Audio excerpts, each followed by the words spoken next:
جنات عدن التي وعد الرحمن عباده بالغيب إنه كان وعده مأتيا. بسم الله الرحمن الرحيم. الحمد لله رب العالمين، وصلى الله وسلم وبارك على نبينا الأمين محمد وعلى آله وصحبه والتابعين لهم بإحسان إلى يوم الدين. أما بعد، السلام عليكم ورحمة الله وبركاته. كل ما اسقدمي بمجمر الله سبحانه وتعالى يهين عينت كنانተ ጋር እንገናኝና ምንታወስበትን መድረክ ስላመቻቸልን እጥፍ ድርብ ምስጋና ላቀርብለት እወዳለሁ። አልহামዱሊላሂ ረቢል ዓለሚን። በመቀጠልም ይህን የመሰለ ጥሩ ፕሮግራም قال الله قال رسول الله صلى الله عليه وسلم የሚለውን እንድንታወስ እድሉን ላመቻቸልን ለመስጂዱ ኮሚቴው፣ ለአካባቢ ሙስሊሞችም እንደዚሁ ለመስጂዱም ኢማሞችና ኃላፊዎች ሁሉ جزاكم الله خيرا እንላለን። نعم መስጂድን ኢማራ የምናደርግበት መስጂድ ከሚያምርበትና ከሚሸበርቅበት ነገር አንዱ ከጀማዓ ሰላት ባሻገርና በተጨማሪ የአላህ Subhanahu Wa Ta'ala እና የመልእክተኛው ሰለላሁ ዐለይሂ ወሰለም ንግግሮች የሚተላለፍበት፣ ሙስሊሞች የሚመካከሩበት፣ ረሱል ሰለላሁ ዐለይሂ ወሰለም ሰሃባዎችን ያነጹበት መስጂድ ነበረ። ውይይት የሚያደርጉት ማንኛውንም የህይወታቸውን ጉዳይ የሆነ ጉዳይ ሲመጣ ተሰባስበው የሚወያዩበት፣ እንደዚሁም ደግሞ የሆነ ነገር የሚያደራጁበት፣ የሚያስተካክሉበት፣ ዱንያ አኺራቸውን መፍትሄ የሚያገኙበት መድረክ ቢኖር ከመስጂድ የተሻለ የትም አልነበረም። ሰሃባዎች የፈሩበት፣ ትውልዶች የፈሩበት፣ ትላልቅ ዓለምን ያንቀጠቀጡ ዑለማዎች ሁሉ ያፈሩት ወይም የፈሩት መስጂድ ውስጥ ነበረ። መድረሳቸውም ኮሌጃቸውም ሁለመናቸውም መስጂድ ነበረ። መስጂድ ይሄን ድርሻውን ሲወጣ ማህበረሰቡ የተፈለገበት ደረጃ ላይ መድረስ ይችላል። ሀብታምን ከደሃ ሳይለይ፣ ያለውን የሌለውን፣ ቀዩን ከጥቁሩ ማንንም ሳይለይ በምንም በብሔርም በቋንቋም በቆዳ ቀለምም በማህበራዊ ደረጃም ምንም ሳይለይ ሁሉም አላህ ፊት ተሰልፈው አንድ ቦታ ላይ የሚቆሙበት፣ ይህ የሰው ልጅ በአላህ ተቅዋ እንጂ በምንም እንደማይበላለጥ በተጨባጭ የሚታይበት መድረክ ከመስጂድ የተሻለ ቦታና ሁኔታ የለም። እንትና ይግባ እንትና ይውጣ ተብሎ አይገደብም። ሁሉም የአላህ ባሪያ የሚሰባሰብበት ነው። ይሄን አይነት ተልእኮ ማድረስ የሚችል የትኛው መስጂድ የፈለገ የተንጣለለ በጣም ያማረ ባይሆንም እንኳን ግንባታው ውስጡ በዒባዳ እስካሸበረቀ ድረስ፣ በዕልም እስካሸበረቀ ድረስ፣ በተቅዋ የሚፈለግበትን መልእክት እስከተወጣ ጊዜ ድረስ አላህ ዘንድ ከማንም የተሻለ ነው። ስለዚህ ይሄ እንደዚህ አይነት መድረኮች ሁልጊዜ እንደሚመቻቸው የታወቀ ነው። ሁላችንም ልንበረታበት ልንጠነክርበትና ከመስጂድ ብዙ ለአኺራችንም ለዱንያችንም የሚጠቅሙ ነገሮችን የሚሸምትበትን አጋጣሚ ማመቻቸት ይኖርብናል እላለሁ። በመቀጠልም ወደ ርዕሴ ስገባ እንድንታወስ የፈለኩት كيف ننمي تقوى الله في قلوبنا، የአላህን ፍራቻ ልባችን ውስጥ እንዴት ነው የምናሳድገው በሚለው ርዕስ የተወሰኑ ነገሮችን ለመታወስ እንሞክራለን ኢንሻአላሁ ተዓላ። በመጀመሪያ ደረጃ አላህ Subhanahu Wa Ta'ala እንድንፈራው እንድንጠነቀቀው ያዘናል Subhanahu Wa Ta'ala። ያውም ተቅዋ እሱን መፍራት፣ ትእዛዛቶቹን በተቻለ መጠን ማክበርና ክልከላውን በቁርጠኝነት መራቅና መታቀብ የአላህ Subhanahu Wa Ta'ala ትእዛዝ ነው። ተቅዋ የሚባለው ይሄ ነው። ተቅዋ የሚባለው አላህን Subhanahu Wa Ta'ala በተቻለ መጠን መገዛትና ትእዛዛቱን ማክበር፣ ክልከላዎችን በቁርጠኝነትና በእርግጠኝነት መራቅና መሸሽ ነው። ክልከላ መተው ብቻ ስለሆነ አቅም አይጠይቅም። አንድ ነገር ተው ለማለት በቃ ከዛ ነገር መታቀብ ብቻ ስለሆነ አቅም አልተጠየቅም። አላህ Subhanahu Wa Ta'ala ፈተቁላህ መስተጣዕቱም ሲል ያቅማችሁን ያህል ፍሩኝ ሲል አላህ Subhanahu Wa Ta'ala ነብዩ ሰለላሁ ዐለይሂ ወሰለም በሐዲታቸው ላይ አብራርተዋል። فإذا أمرتكم بشيء فأتوا منه ما استطعتم عند النجر سروا بيه كازسكواتشو ያቅማችሁን ያክል ስሩ አሉ ረሱል አለይሂ ሰላቱ ወሰለም። ምክንያቱም የአንድ ተግባር እንደምታውቁት መፈጸም አቅም ይጠይቃል። መስራት ማድረግ ስለሆነ ማለት ነው፣ መተግበር ስለሆነ። وما نهيتكم عنه فاجتنبوه ክልከላን በተመለከተ ግን አንድ ነገር ከከለከልኳችሁ እጅግ ራቁት ነው ያሉት عليه الصلاه والسلام يقولون اي فلتكن المعاصي في جنب وانتم في جنب اخر እናንተና ወንጀል የተለያየ መስመር ውስጥ መግባት አለባችሁ ነው ወንጀል ሌላ እናንተ ሌላ በጣም መራራቅን ያሳያል اجتناب የሚለው ابتعاد ብቻ አይደለም በጣም መራራቅን ያሳያል ለምንድነው ክልከላዎች መተው ብቻ ስለሆነ ነው የሆነ ነገር እርግፍ አድርጎ መተው ተግባር ግን መስራት መናገር የሰውነት አካልን ማንቀሳቀስ ትእዛዛትን መፈጸም አቅም ይጠይቃል ስለዚህ ነው ያቅማችሁን ያህል የቻላችሁትን ያህል የሚባለው ትእዛዝ ላይ ክልከላ ግን የቻልከውን ያህል ከወንጀል ራቅ አይባልም አንድ ሰው በቃ መራቅ አለበት ቁርጥ አድርጎ ነው መተው ያለበት ምክንያቱም አጥፊ በመሆኑ የተነሳ ነው እና አላህ Subhanahu Wa Ta'ala በዱንያም ይሁን በአኺራ ለስኬትና ለትክክለኛ ለሚፈለግበት ደረጃ ለመድረስ يعني ተቅዋ የዛ አድራሻ عنوان የዛ መለኪያ وانو ما ساكا من قد እንደሆነ ነግረናል يقول الله عز وجل يا ايها الذين امنوا اتقوا الله حق تقاته ولا تموتن الا وانتم مسلمون الله عز وجل بزيه بتكبر قالوا من الله يا ايها الذين امنوا ان انت ያመናችሁ ሰዎች ሆይ عبد الله بن مسعود رضي الله عنه من ይላሉ الله سبحانه وتعالى የሆነ መልእክት ላይ يا ايها الذين امنوا ብሎ ከተጣራ فارعه سمعك ልብህን ጆሮህን በደንብ ስጠው ልብ ብለህ አድመጥ ይሄን መልእክት ይላል ከሁለት አንዱ ነውና ወይም መልካም ነገር ሊያዘህ ነው ወይም ከመጥፎ ነገር ሊከለከል ሲፈልግ ነው ያጠራሩን ስልት አስተውላችኋል እናንተ ያመናችሁ ሰዎች ሆይ እናንተ ሰዎች አይደለም ያለው አላህ عز وجل اذا አማኝ የሆኑ ሰዎችን የሚጠራበት አገላለጽ ለየት ያለ ነው መልእክቱም ቀጣዩ መልእክት ራሱ በጣም ወሳኝ መሆኑን ነው የሚያሳየው አንድ ሰው ልጁን ልጄ ሆይ ሲለውና አንተ ልጅ ይሻላል እናንተ ሰዎች ምናምን ሲል ይለያያል የቃሉ አጠቃቀምና አገባብ ራሱ ወደ ራሱ ሲያስጠጋ በመልካም አገላለጽና አጠራር ሲጠራቸው የሚፈልገው በጣም አንገብጋቢ ነገር መሆኑን ያሳያል በሌላውም በኩል ቢሆን ማለት ነው يا ايها الذين امنوا اتقوا الله الله انفروا على من اين فراتشا حق تقاته تجبي يهونون فراتشا تفلاقي يهونون فراتشا فروت ولا تموتن الا وانتم مسلمون كانوا ناتشو بكر اندات موتوا الى الله عز وجل በእጃችን እኮ አይደለም ሙስሊም ሆኖ መሞት ካፊር ሆኖ መሞት አይደለም በአላህ عز وجل ልጅ ነው ግን ምንድነው የተፈለገው መስመሩን ሳትለቅ በዛ ላይ እስከ መጨረሻው ጽና ሞት በድንገት አይደለም የሚመጣው መቼ እንደሚመጣ እንዴት እንደሚመጣ አይታወቅም አይደል ስለዚህ ሙስሊም ሆኖ መሞት ማለት በየትኛውም አጋጣሚና ሁኔታ ሙስሊም ከመሆን ውጪ እንዳታስብ በሁለመና የህይወትህ ክፍል ሆይ የሰው ልጅ በዛ መስመር ላይ ተጓዝ ቀጥ ብለህ ስትሄድ ሙስሊም ሆነ ስትሄድ ሞት በድንገት ሲመጣ በዛ አቋም ላይ ሆነህ ሞትክ ማለት ነው እንጂ ሞት ሲደርስ አይደለም ትክክለኛ ለአላህ عز وجل ያለንን ታዛዥነት ልባዊ ታዛዥነት ንግግራዊ ተግባራዊ ታዛዥነታችንን ምናንጸባርቀው ልክ ሞት ቀጠሮ ሲመጣ ሳይሆን ሁሉ ጊዜ ማለት ነው በቃ ሁሉ ጊዜ ዝግጁ ሆነን እንድንኖር ነው የሚያዘን ይሄ የቁርአን አያ ሲወርድ ምን ይላሉ ሰሃበቱ ረሱላህ ሰለላሁ ዐለይሂ ወሰለም በጣም አሳሰባቸው حق تقاته የሚለው ተገቢውን ፍራቻ ፍሩ የሚለው በጣም አዳጋች ነው በቃ በተፈላጊው መልኩ አላህ እንደሚፈልገው አንተ እንደቻልከው እኛ እንደምፈልገው ሳይሆን አላህ ልክ እንደሚፈልገው ተገቢውን ፍራቻ ፍሩት ይሄ ነገር አሳሰባቸው ሲያጣይቁ አላህ عز وجل فاتقوا الله ما استطعتم የሚለውን አንቀጽ ወረደ ያቅማችሁን ያህል አላህን ፍሩት ይላል Subhanahu Wa Ta'ala ትልቁ ጥያቄ ወንድሞች አባቶቼና እህቶቼ ትልቁ ጥያቄ ያቅማችሁን ነው የተባለው የአላህ ፍራቻ እኔ በግሌ ሁላችንም አንድ ነገር ቆም ብለን ራሳችንን መጠየቅ አለብን አላህን የአቅሜን ያክል ፈርቻለሁ እንዴ ከአቅም በላይ አይደለም ምን ችለውን ያክል ትእዛዛቶችን አክብረናል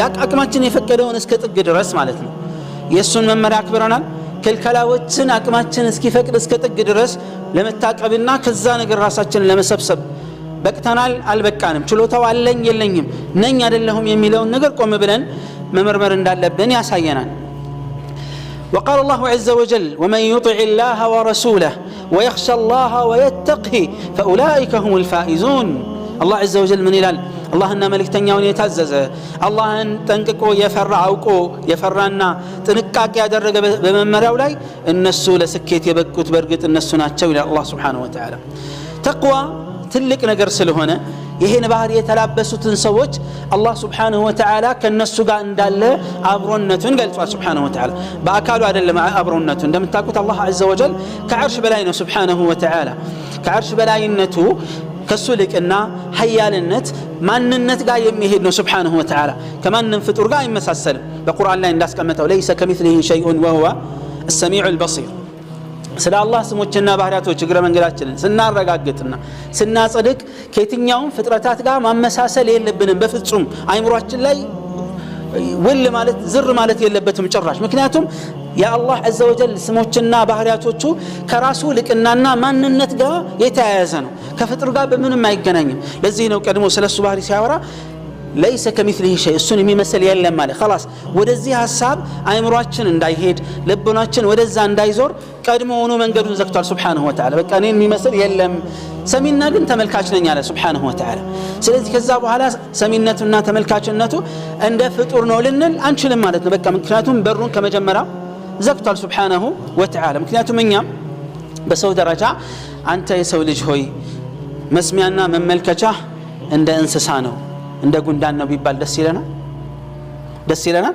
አይደለም እኛም ፍጡር እሱም ፍጡር ነው ለምንድን ነው ደስ ማይለን በቃ ስለማይገናኝ ልዩነት ስላለን ነው አንተ አቅልህ እንደ እንስሳ ነው ቢባል አንድ ሰው ምንድነው የሚያስበው የሚሰማው ስሜት በቃ መመሳሰል የሌለበት አይመሳሰልም የሚመሳሰል ይመሳሰላል ፈጣሪና ፍጡር በምንም ተአምር በምንም መልኩ አይመሳሰልም ምክንያቱም ፈጣሪ ነውና ፍጡር ነውና በቃ የሚገናኙበት ምንም መስመር የለም ስለዚህ አላህ Subhanahu Wa Ta'ala እሱን ከሚፈሩትና በጎ መልካም ከሚሰሩት ጋር አብሮነቱን ይገልጻል Subhanahu Wa Ta'ala አብሮነቱ በምንድነው ከተባለ በአካሉ ሳይሆን Subhanahu Wa Ta'ala በእውቀቱና በእርዳታው ከኛ ጋር ነው ከማን ጋር ግን ለየት ባለ መልኩ እሱን ከሚፈሩትና መልካም በጎ ከሚሰሩት ጋር እንደሆነ ይናገራል إن الله مع الذين اتقوا والذين هم محسنون አላህን ከሚፈሩትና ስራቸውን አሳማሪ ከሆኑ ሰዎች ጋር ነው ይላል አላህ Subhanahu Wa Ta'ala የሥራ ማማር መለኪያው ሸሪዓ ውስጥ ሁለት ነገር ነው አንደኛ የሚሰራው ስራ ለአላህ ሆኖ መሰራቱ ነው ለአላህ ተብሎ መሰራቱ ነው ይልኝ የሌለበት ታይታ የሌለበት ስሙልኝ የሌለበት ኢባዳ ሲሆን ነው አላህ ዘንድ ተቀባይነት የሚኖረውና ስራው ምርጥ ነው የሚያስብለው ሁለተኛው መለኪያ የነብዩን ሰለላሁ ዐለይሂ ወአሊሂ ወሰለም ፈለግ የተከተለ መሆን አለበት ያ አምልኮት ማለት ነው ምሳሌ ለመውሰድ ያክል ሰላት العصر ስንት ረካዓ ነው 4 ረካዓ ነው አይደል መሰገድ ያለበት ለማን ነው ለአላህ عز وجل አይደል ለሰው ብሎ ለስልጣን ብሎ ዱንያን ፍለጋ ብሎ ሰው ሙስሊም አይደለም እንዳይለኝ ብሎ ፈርቶ መስገድ አይቻልም መሰገድ ያለበት ለማን ነው ለአላህ Subhanahu Wa Ta'ala ብቻ ነው በጀማዓ ምን እንስገደው በግል ምን እንስገደው በየትኛው መልኩ ብንሰግደው ይሄ አንዱ ነው ሁለተኛ ስንት ረካዓ ነው 4 ረካዓ ነው አንዱ ሰው ኢማኔ ጠንካራ ነው ወይም ደካማ ነውና 5 አርጌ ልስገድ ቢል ተቀባይነት አለው የለውም ለምንድን ነው የሌለው ወሬ አይደለም የጨመረው ልብ በሉ ተክቢራ ነው አይደል ፋቲሃ ነው የጨመረው سبحان ربي العظيم سبحان ربي الاعلى ሌሎቹ ረካዓዎች ላይ የሚደረገው ነው ያደረገው ኢባዳ ነው እየሰራ ያለው ነገር ذكر ነው ሶላት ነው ሌላ ምንም ነገር የለውም ግን ተቀባይነት የለውም በሙስሊሞች የጋራ ስምምነት باجماع المسلمين ሙሳፊር ከሆነ ስንት ረካዓ ነው 2 ረካዓ መስገድ ይችላል አይደል ከዛ ውጭ ያለ አማራጭ ሶስተኛ የለም ለምንድነው ተቀባይነት የለውም የምንለው ሶላት እየሰገደ ذكر ሆኖ ኢባዳ ሆኖ ለምንድነው ተቀባይነት የሌለው በሸሪዓ የተቋጠረ የተገደበ ነገር ስላለው ነው ነብዩ አለይሂ ሰላቱ ወሰለም صلوا كما رايتموني اصلي ብላ 4 ረካዓ ነው መጨመር አይቻልም ኢማኑ ቢጨምርም ተራራም ያክል ኢማን ቢኖረው ትንሽዬ ጉንዳን ጩጫን የሚያክል ኢማን ቢኖረው አይለወጥም ሁክሙ አይደል የሸሪዓ ሁክም ሁሉም እንደዚህ መሆን አለበት የነብዩን ሰለላሁ ዐለይሂ ወሰለም ፈለግ ካልተከተለ ረካዓው ስለበዛ አይደለም አጅሩ የሚያገኘው በቃ ከሱና ጋር ገጥሟል ወይንስ አልገጠመም ታዲያ አላህ عز وجل አብሮነቱን የገለጸው ከማን ጋር ነው እሱን ከሚፈሩትና ስራቸውን ከሚያሳምሩት ስራ ማሳመሪያ ሁለት ነገሮች ናቸው ብለናል አንደኛ اخلاص العمل لله عز وجل ስራው ለአላህ ብቻ ብሎ መፈጸም ሁለተኛ ያንን ኢባዳ የኢባዳ አፈጻጸምና ተገባበር የነብዩን ሰለላሁ ዐለይሂ ወአሊሂ ወሰለም ፈለግ የተከተለ መሆን አለበት የዚህን ጊዜ አላህ የአላህን እገዛና እርዳታ አብሮነት እናገኛለን አላህ እሱን ከሚፈሩት ሰዎች ጋር ለሚፈሩት ረዳት ወዳጅ መሆኑን ተናግሯል ኢነላህ ወላሁ ወሊዩል ሙተቂን መጨረሻው የሚያምረው የሚሰምረው እሱን ለሚፈሩ ሰዎች እንደሆነም ሲናገር ወልዓቂበቱ ሊልሙተቂን ይላል መጨረሻው የሚያምረው የሚሰምረው የደስ የሚለው እሱን ለሚፈሩ ለሚጠነቀቁ ሰዎች ነው ይላል አላህ ከነዚህ ሰዎች ያደርጋል በዱንያም ይሁን በአኺራ ከሚገጥሙ ፈተናዎችና አደጋዎች ነፃ ወጥተው ለስኬት የሚበቁት እሱን የሚፈሩት እንደሆነ ተናግሯል። ወነጀይና الذين آمنوا وكانوا يتقون ይላል። አማኞችን ከአደጋ አዳልናቸው አላህንም ይፈሩ ነበርና ይላል። ثم ننجي الذين اتقوا ስለ አኺራው ሲያወራ ጀሃነምን ሁሉ እንደሚሻገር ሲናገር ምን አለ? ወይም እሳት ውስጥ ገብቶ ሰው እንደሚያልፍ ሲናገር ምን አለ? ثم ننجي الذين اتقوا አላህን عز وجل የሚፈሩ ሰዎችን ከጀሃነም የእሳት አደጋ የውም القيامة እናድናቸዋለን ይላል። وقال إن للمتقين مفازا አላህን ለሚፈሩ ሰዎች ታላቅ ስኬት አለላቸው ይላል። አላህ ከነዛ ያድርገን። والمتقون من المؤمنين هم أولياء الله يا الله ወዳጅ እንዳለ ታውቃላችሁ አይደል? አላህ ወልዮች አሉት ወዳጆች አሉት። ልክ የሸይጣን ወዳጆች እንዳሉት ሁሉ የአላህ ወዳጆች አሉ። የአላህ ወዳጆች መለኪያቸው ቁርአን ላይ መስፈርቱ ተቀምጧል። እውቀት አልተገደበም፣ ብሔር አልተገደበም፣ የሥራ ዘርፍ አልተገደበም። መለኪያው የሚከተለው ብቻ ነው። አላ ኢላላህ ንቁ፣ አዋጅ አድምጡ፣ አስተውሉ። ኢነ አውሊያ አላህ የአላህ ወዳጆች እኮ በርግጥ ላ ኸውፉን ዐለይሂም ወላ ሁም የሕዘኑን ፍርሃትም ይሁን ስጋት የለባቸውም፣ ሐዘን የለባቸውም። እነማን ናቸው እነዚህ? አለዚነ አመኑ ወካኑ የተቁን እነዚያ ያመኑና አላህን ይፈሩ የነበሩ ሰዎች ናቸው አለ አላህ። ጠይብ ስለዚህ ምን ተባለ? መን ካነ ሊላሂ ተቂያ ካነ ለሁ ወልያ። አላህን የሚፈራ ማንም ሰው ዓሊምም ይሁን ጃሂል፣ ነጋዴም ይሁን ተራ ስራ ይስራ፣ የትኛውም እርከን ላይ የሥራ እርከንና ክፍል ላይ ይሁን ሐላል እስከሆነ ጊዜ ድረስ ወንድም ይሁን ሴት አማኝ ሆኖ አላህን ከፈራ የአላህ ወልይ ነው። አላህን አምኖ አላህን ከፈራ የአላህ ወልይ ነው። እነዚህ የአላህ ወልዮች ነጋዴዎች መሃል ሊገኙ ይችላሉ። እንዳልኳችሁ የሥራ እርከን የትኛውም የሥራ እርከን ላይ ሊገኙ ይችላሉ። ሴቶች ጋር ሊገኙ ይችላሉ። ወጣቱ ጋር ሊሆን ይችላል። ብቻ የትኛውም የሥራ ዘርፍ ላይ ይሁን የትኛውም ደረጃና ማዕረግ ይሰጠው ዱንያ ባለ ሰው አላህን የፈራ አማኝ የሆነ የአላህን መመሪያ ያከበረ ሰዎች ቢያቁለትም ባያቁለትም የአላህ ወዳጅ ነው። የአላህ ወልይ የሚባል የግድ አጃቢ ሊያስፈልገው ይችላል። ለየት ያለ አለባበስ ላይኖረው ይችላል። ግልጽ ነው። ነገር ግን የአላህን መመሪያ ጠብቆ ከሄደ ሙእሚንና ሙተቂ ከሆነ አላህ ራሱ ወዳጁን የሚመርጠው እሱ አይደል? እገሌ እኮ ነው ወዳጄ ብሎ የሚለካው እሱ አይደል? እኛ አይደለን የምንለካው መቼም። የአላህን ወዳጅ አላህ ነው ሊነግረን የሚችለው። ነቢዩ ዓለይሂ ሰላቱ ወሰላም ናቸው አይደል ሊነግሩን የሚችሉት። ስለዚህ አላህ ምን አለ? የኔ ወዳጆች ማለት አለዚነ አመኑ ወካኑ የተቁን ያመኑና ትእዛዛቴን በትክክል በማክበር ጠንቃቃዎቹ ናቸው አለ። የትኛውም እርከን ላይ እንሁን ብያቸዋለሁ። አማኞችና አላህን ፈሪዎች ከሆንን የአላህ ወዳጆች ነን። አማኝና የአላህ ወዳጅ አላህን ፈሪ ካልሆነ ማንም ቢሆን የሸይጣን ወልይ ሊሆን ይችላል እንጂ የአላህ ወልይ አይሆንም። ሌላው ተቅዋ ቅድም እንዳልኳችሁ የአላህን ትእዛዛት እንዲሁም የነቢዩን ዓለይሂ ሰላቱ ወሰላም ትእዛዛት በተቻለ አቅም መተግበርና ክልከላዎቻቸውን በቁርጠኝነት መተው ነው። ጠይብ አላህን እንዴት ለመፍራት እንችላለን? ምንድን ነው የሚረዳን ሲባል አንደኛ ከሚረዱ ነገሮች መካከል የተወሰኑትን ለማየት ያክል የዱንያና የአኺራን ጉዳይ ማስተዋልና ማጤን ያስፈልጋል። የሁሉንም መጠንና ልክ ማወቅ ያስፈልጋል። فإن هذه المعرفة አንድ ሰው የዱንያን ልክና ምንነት ካወቀ የአኺራን ልክና ምንነት ከተረዳ እድለኛ እንዲሆን ያደርገዋል።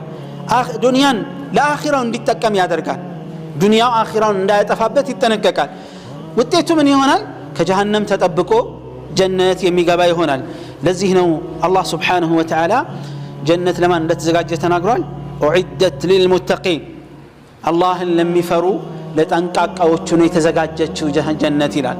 ያ ብርቁ ሀገር፣ ያ ውዱ ሀገር፣ ያ ስንቱ ደማቸውን ያፈሰሱለት እንቅልፋቸውን ያጡለት ነቢያቶች፣ የአላህ ዐዘ ወጀል የአላህ መልእክተኞች፣ እንደዚሁም ደግሞ የአላህ ወዳጆች ሳሊሖቹ፣ ሰሓባዎቹ፣ ከዛ በኋላ የመጡት ደጋጎቹ ዑለማዎቹ፣ ዓቢዶቹ፣ ተቅዮቹ በጣም የለፉለት ብዙ ያለቀሱለት ብዙ መስዋዕትነት የከፈሉለት ነፍሳቸውን፣ ገንዘባቸውን፣ ማንነታቸውን አሳልፈው የሰጡትን ጀነት ማግኘት የሚችለው የሚታደለው አላህን የፈራ ሰው ብቻ ነው። ጀነት በዝምድና አይገባም፣ በዘር አይገባም፣ በቋንቋ አይገባም፣ በምንም ነገር በሀብት በስልጣን በምናምን አይገባም። የሰራ ይገባል፣ ያልሰራና በምኞት የቀረ ምኞት ሆኖ ይቀርበታል። ምንም ያገኘው አይነት ጥቅም የለም ተቅዋን እንዴት እናሳድጋለን ልባችን ውስጥ የአላህን ትእዛዝ ቅድም እንዳልኳችሁ ነው ምንም ለየት ያለ ተአምር የለውም ዲናችንን መማር የተማርነውን ነገር በአግባቡ መረዳትና ማመን ከዛ ወደ ተግባር ከቀየርን ተቅዋን ማሳደግ ይችላል ልባችን ውስጥ ማለት ነው ይሄን ያደረገ ሰው አላህን አውቆ በመጠኑ አላህን የተገዛ እንዳቅሙ አላህ ሂዳያን ይጨምርለታል ስኬትን ይጨምርለታል ተውፊቅን ይጨምርለታል ጽናትን ይጨምርለታል አላህ Subhanahu Wa Ta'ala እንዳለው والذين اهتدوا زادهم هدى وآتاهم تقواهم ነዛ መልካምን መንገድ የጀመሩትን ሰዎች የተቃኑት ሰዎች አላህ ቅናቻን ጨመራቸው ይላል ጽናትን ጨመራላቸው وآتاهم تقواهم ጥንቃቄያቸውን የአላህን ፍራቻንም ሰጣቸው ይላል ስንጀምር ነው አላህ የሚጨምርልን እንጂ በመኞት አይደለም ምን አለ እንደነንተና በሆንኩኝ ዲን በዛ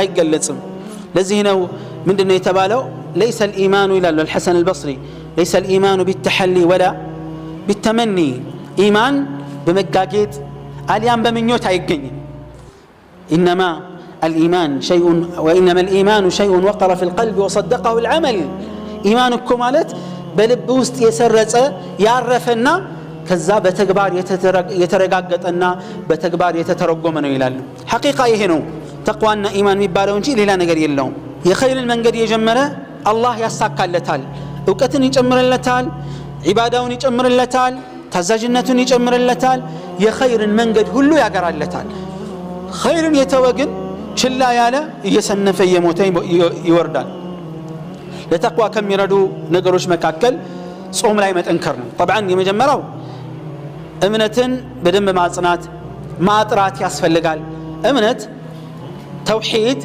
አቂዳ በእውቀት ነው ሊጠራ የሚችለው በቁርአንና ሐዲስ ያዝነው እምነት ሊኖር ይችላል የሆነ አቋም ይዘን ሊሆን ይችላል ከየት እንደወሰድነው ማናቃቸው ብዙ እምነቶች ሊኖሩ ይችላሉ ከወዳጆቻችን እንውሰድ ከጎረቤቶቻችን እንውሰድ ከካፊሮች እንውሰድ ከባዕድ ከዘመድ ከሩቅ ማናቃቸው ግን አንዳንዴ ውስጣችን ሰርጸው የሚገቡ እምነቶች አሉ እነዛ የግድ ቁርአንና ሐዲስ ውስጥ መተው መፈተሽ የግድ ነው የሚሉት ምክንያቱም ማንነታችንን የሚመረምርልን ሳይዋሽና ሳይደብቀን የሚነግረን ከቁርአንና ከሐዲስ ማን የተሻለ ማንም የለም የሆነ ወዳጅ የሆነ ሰው ጋር ብንሄድ ሀብታችንን አይቶ ጫናችንን አይቶ ስልጣናችንን አይቶ ኮስተር ብሏል ላላ ብሏል የሚለውን አይቶ የሆነ ነገር ሊነግረንም ሊደብቀንም ይችላል ግን አላህ Subhanahu Wa Ta'ala የሚሆን መልእክተኛው ሰለላሁ ዐለይሂ ወሰለም ከኛ የሚደብቁት ምንም ነገር የለም